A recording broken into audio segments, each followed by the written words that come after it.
नमस्कार, आप देख रहे हैं न्यूज़ वन इंडिया। उत्तराखंड की अहम खबरों के साथ हाजिर हूं मैं शिल्पा। सबसे पहले खबर देहरादून से, जहां पर महामारी अधिनियम में संशोधन का मुख्यमंत्री त्रिवेंद्र सिंह रावत ने स्वागत किया। जी हां, डॉक्टर्स और स्वास्थ्य कर्मियों की सुरक्षा के लिए महामारी अधिनियम में संशोधन किया गया है। उन्होंने कहा कि हमारे चिकित्सकों और स्वास्थ्य कर्मियों को सुरक्षा मिलेगी। चिकित्सकों के साथ कुछ लोग जो दुर्व्यवहार कर रहे हैं वो बर्दाश्त किसी भी कीमत पर नहीं किया जाएगा। चिकित्सकों और स्वास्थ्य कर्मियों के लिए राज्य सरकार पूरी तरह से संकल्पबद्ध है। कोरोना वॉरियर्स का सम्मान हम सभी का दायित्व है और ऐसे कोरोना वॉरियर्स को अब कुछ नहीं होने दिया जाएगा। अगर चिकित्सकों पर, स्वास्थ्य कर्मियों पर कोई हमला करता है तो और अधिक सख्ती के साथ अब उससे निपटने के लिए महामारी अधिनियम में संशोधन का उत्तराखंड के मुख्यमंत्री त्रिवेंद्र सिंह रावत ने स्वागत किया। डॉक्टर्स और स्वास्थ्य कर्मियों की सुरक्षा के लिए महामारी अधिनियम में संशोधन, हमारे चिकित्सकों को, स्वास्थ्य कर्मियों को सुरक्षा दी जाएगी। चिकित्सकों के साथ अगर कोई व्यक्ति दुर्व्यवहार करता है तो उसे बर्दाश्त नहीं किया जाएगा। फहीम तन्हा हमारे साथ देहरादून से रेजिडेंट एडिटर और ज्यादा जानकारी के साथ जुड़े हुए हैं, उनका रुख करते हैं। फहीम, वाकई में ये किया जाना बहुत महत्वपूर्ण था, बहुत आवश्यक था। वो इसलिए क्योंकि हमारे बीच और कोरोना के बीच ये कोरोना वॉरियर्स ही तो हैं जो ढाल बनकर खड़े हुए हैं, और अगर इन्हीं लोगों पर हमला होता रहेगा तो फिर इस जंग को जीतने के बारे में सोचा भी कैसे जा सकता है। ऐसे में इस महामारी अधिनियम में संशोधन लाते हुए इन लोगों का हौसला अफजाई करने का काम किया गया है।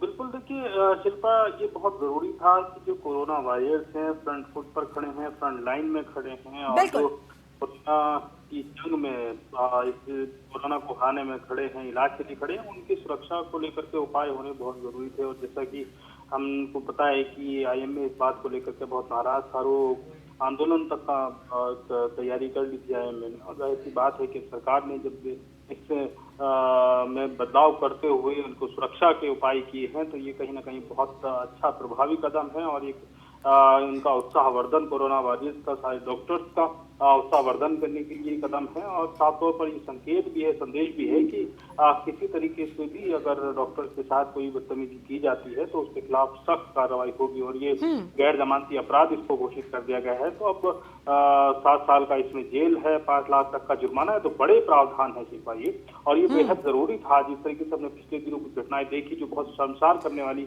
घटनाएं थी। बिल्कुल, और इससे बड़ा संदेश क्या हो सकता है फहीम कि अगर डॉक्टर्स पर हमला किया तो फिर खैर नहीं होगी।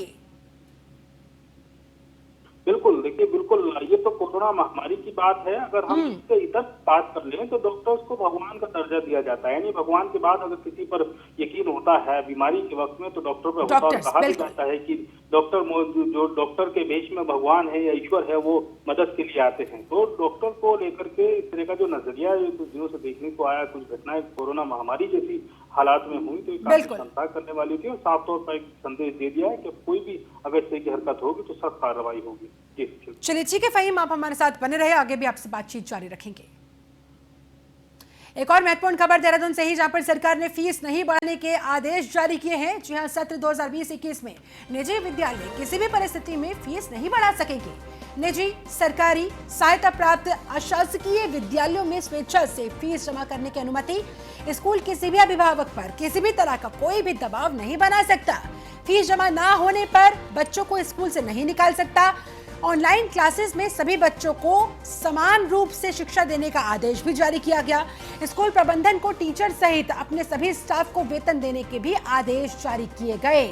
फहीम तन्हा हमारे साथ रेजिडेंट एडिटर लगातार बने हुए हैं। फहीम, देखा जाता है कि निजी स्कूल सरकारी आदेशों को नहीं मानते या फिर उनका उल्लंघन करते दिखते हैं, लेकिन इस बार बहुत कड़ा संदेश कि अगर उल्लंघन किया, अगर अपनी मनमानी की तो इस बार बर्दाश्त नहीं की जाएगी। किसी भी पेरेंट पर दबाव नहीं बनाया जाएगा, न फीस भरने को लेकर, न फीस बढ़ोतरी को लेकर।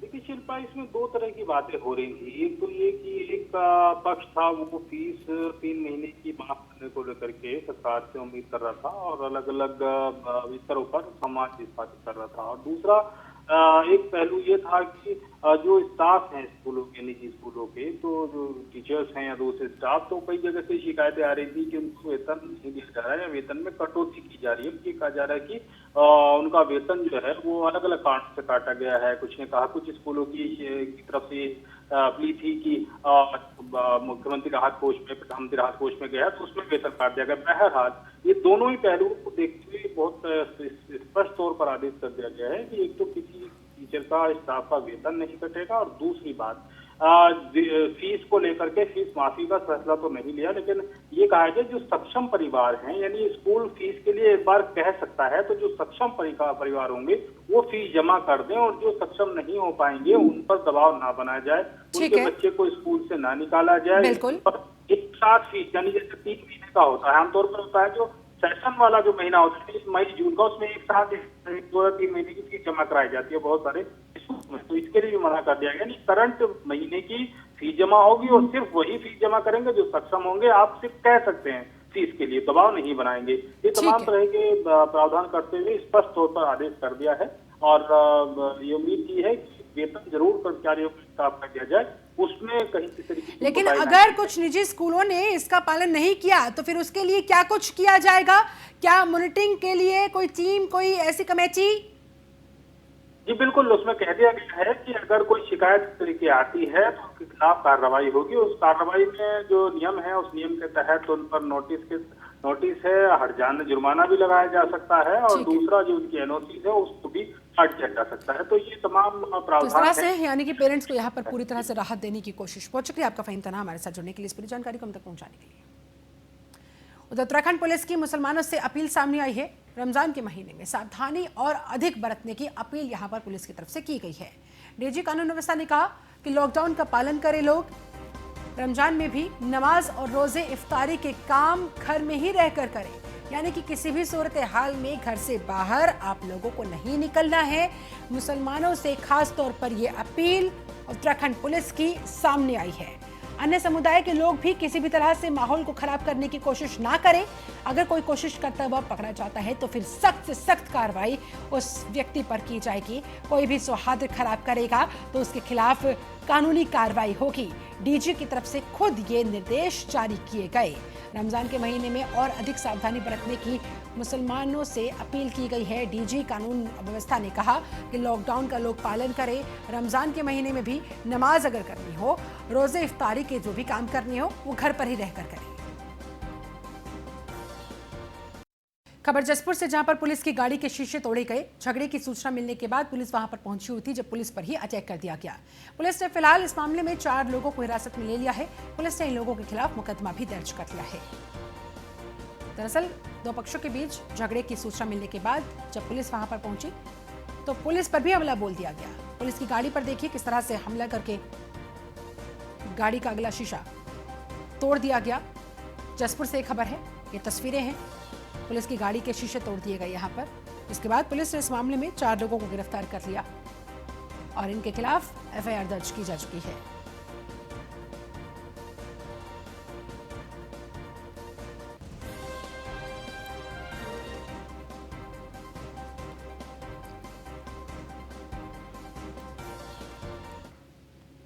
एक सूचना आई थी कि मोहल्ला जोशियान में आज़ाद पार्क के पास में कुछ लोग लॉकडाउन का उल्लंघन कर रहे हैं, भीड़ इकट्ठा कर रखी है, मजमा लगा रखा है और लड़ाई झगड़ा भी हो रहा है। तो इस सूचना पुलिस गई थी वहाँ पे, तो भीड़ तो भाग गई थी, लेकिन एक परिवार के द्वारा पुलिस के साथ में मिसबिहेव किया गया। पुलिस की गाड़ी का, सरकारी गाड़ी का शीशा भी उसमें तोड़ा गया है। एक कांस्टेबल के साथ में जोर जबर करने की कोशिश की गई। तो इसमें सख्त धाराओं में मुकदमा पंजीकृत किया गया है। जो इसमें घटना में इन्वॉल्व थे सभी 4 लोगों को गिरफ्तार किया गया है। खबर देहरादून से, जहां पर ट्रैफिक नियमों का उल्लंघन होता नजर आ रहा है। लॉकडाउन के दौरान मिल रही छूट का उल्लंघन। दरअसल लॉकडाउन में आवश्यक सेवा कर्मियों को छोड़कर कार का उपयोग पूरी तरह से प्रतिबंधित है। मोटरसाइकिल या फिर स्कूटर पर भी एक ही व्यक्ति सवार होना चाहिए। राज्य में 1 करोड़ रुपए से ज्यादा की वसूली अब तक हो चुकी है ऐसे लोगों से जिन लोगों ने ट्रैफिक नियमों का इस दौरान उल्लंघन किया। 20,000 से ज्यादा वाहनों के चालान काटे जा चुके हैं। तकरीबन 5,000 वाहन सीज किए जा चुके हैं, लेकिन लोग हैं फिर भी मानने के लिए तैयार नहीं, समझने के लिए तैयार नहीं, मामले की गंभीरता को देखने के लिए तैयार नहीं।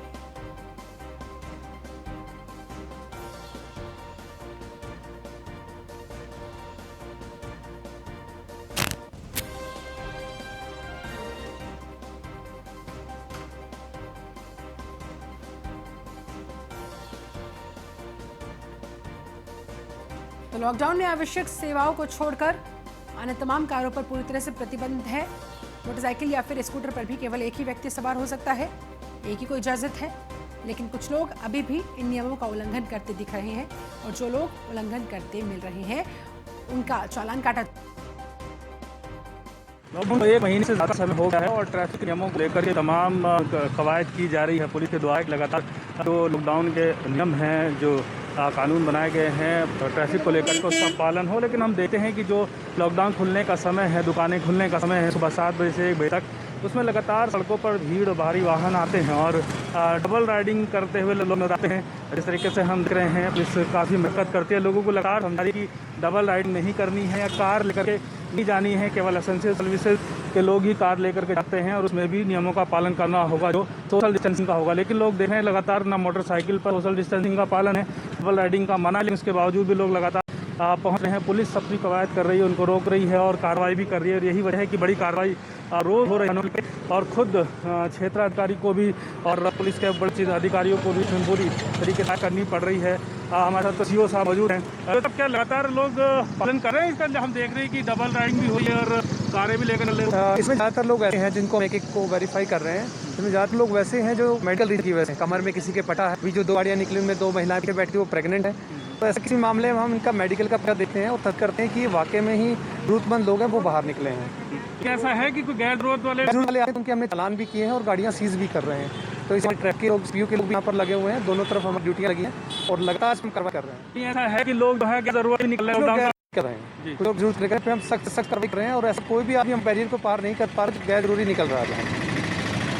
गैर जरूरी लोग तरीके से निकल रहे हैं, यानी कार लेकर के लोग निकल रहे हैं। लॉकडाउन का जो नियम बताए गए हैं कि कार लेकर के सिर्फ एसेंशियल सर्विस से जुड़े हुए लोग निकलेंगे, लेकिन ऐसा नहीं हो रहा है। बहुत लोग शॉपिंग करने के लिए कार लेकर के निकल रहे हैं, बहुत लोग मोटरसाइकिल लेकर के निकल रहे हैं, लेकिन वो डबल राइडिंग है जबकि मना है। और 1 बजे तक का जो समय है शॉपिंग का, वो भी केवल उसके भी कुछ नियम बनाए गए हैं और उनका पालन नहीं हुआ। इसलिए पुलिस को काफ़ी इसमें काफ़ी मेहनत भी करनी पड़ रही है, लोगों को समझाने में लगातार चेकिंग अभियान चलते हैं और काफ़ी भीड़ देखने को यहाँ मिलती है जिस तरीके से आप देख रहे हैं। और एक और बात कि शायद इसकी जो चालान करने की जो चालान से जो राजस्व वसूला गया उसकी भी बहुत बड़ी तादाद है, क्योंकि लगातार इस तरीके से वाहन यहाँ आते हैं, उनके चालान भी कई के करने पड़ते हैं और कई गाड़ियाँ सीज भी करनी पड़ती हैं। तो लिहाजा लोग लॉकडाउन का उस तरीके से पालन अभी भी नहीं कर रहे हैं, जबकि 1 महीने से ऊपर इस लॉकडाउन को हो गया है। शायद लोगों को समझना होगा कि सोशल डिस्टेंसिंग जो माने है, जो मकसद है, उस मकसद को पूरा करने के लिए सभी को इन नियमों का पालन करना बेहद है। मैं वहीं तनानी और इंडा देहरादून। वहीं नई टिहरी में लॉकडाउन के चलते लोग अपने अपने घरों में कैद है। वहीं जंगली जानवर अब बस्ती की तरफ रुख करते नजर आ रही हैं, जिससे लोगों को अब खतरा बना हुआ है। यहाँ तक कि लेपर्ड ने आवारा कुत्तों को शहर के बीच से उठाकर अपना निवाला बना लिया। इसी क्रम में वन विभाग की टीम ने अपनी गश्त भी बढ़ा दी है ताकि कोई भी जंगली जानवर इंसानों पर हमला ना कर सके। ये देखिए तस्वीरें आपके सामने। वन विभाग की टीम कुछ इस तरह से फिलहाल मुस्तैद नजर आ रही है ताकि ये जंगली जानवर सड़कों पर आकर इंसानों को अपना शिकार ना बनाए, इंसानों पर हमला ना बोल दे। इसके मद्देनजर वन विभाग की टीमें अलर्ट मोड पर। इस समय आजकल थोड़ा सा एक तो लॉकडाउन चल रहा है, शाम के टाइम पे काफ़ी आइसोलेट एरिया हो जा रहा है। तो ये है कि रोड बिल्कुल वो है, ट्रैफिक बिल्कुल नहीं है, गांव के लगा हुआ, जंगल से लगा हुआ सारा शहर है, टिहरी शहर चारों तरफ से घिरा हुआ है। कुत्ते, जंगली सुअर, ये हमारे आवारा सुअर और कुत्ते जितने भी हैं, ये काफ़ी उस तरीके से घूम रहे हैं। बहुत इजी प्रे लेपर्ड के लिए हो रखा है, तो लेपर्ड शहर के नज़दीक आ रहा है, इसमें कोई शक नहीं है। लगातार हम लोग पूरा आपका चंबा से लेकर के उधर बादशाही थौल से लेकर के इधर चमुन बैंड और पूरा नीचे बीपुरम तक का लगातार मेरे स्टाफ गश्त पे है। शाम के टाइम अब अपनी गश्त को बढ़ा दे रहे हैं। अभी भी हम लोग गश्त पे निकले हुए हैं ताकि लोगों को, सबसे बड़ी चीज़ लोगों को अवेयर करना है कि आप लोग निकलें भी तो एक अकेले न निकलें, साथ में अगर 2 लोग हैं, नहीं अगर आप अनिवार्य तरीके से आपको जाना है तो अपना मोबाइल तेज़ आवाज़ में खोल के रखें ताकि लेपर्ड को ये न लगे कि आप अकेले चल रहे हैं। इस तरीके से कोई भी घटना। वहीं कोरोना वायरस के चलते चल रहे लॉकडाउन का असर हर तरफ साफ देखा जा रहा है। लॉकडाउन के चलते व्यापार से लेकर शिक्षा जगत समेत अन्य तमाम क्षेत्रों पर इसका अच्छा खासा असर पड़ रहा है। यातायात पर भी इसका साफ असर देखा जा रहा है। काशीपुर के रोडवेज और रेलवे की अगर बात करें तो उत्तराखंड परिवहन निगम के काशीपुर डिपो और रेलवे स्टेशन, काशीपुर से संचालित रेलवे स्टेशन को इस महीने 1 महीने के लॉकडाउन के दौरान करोड़ों रुपये का नुकसान हुआ है।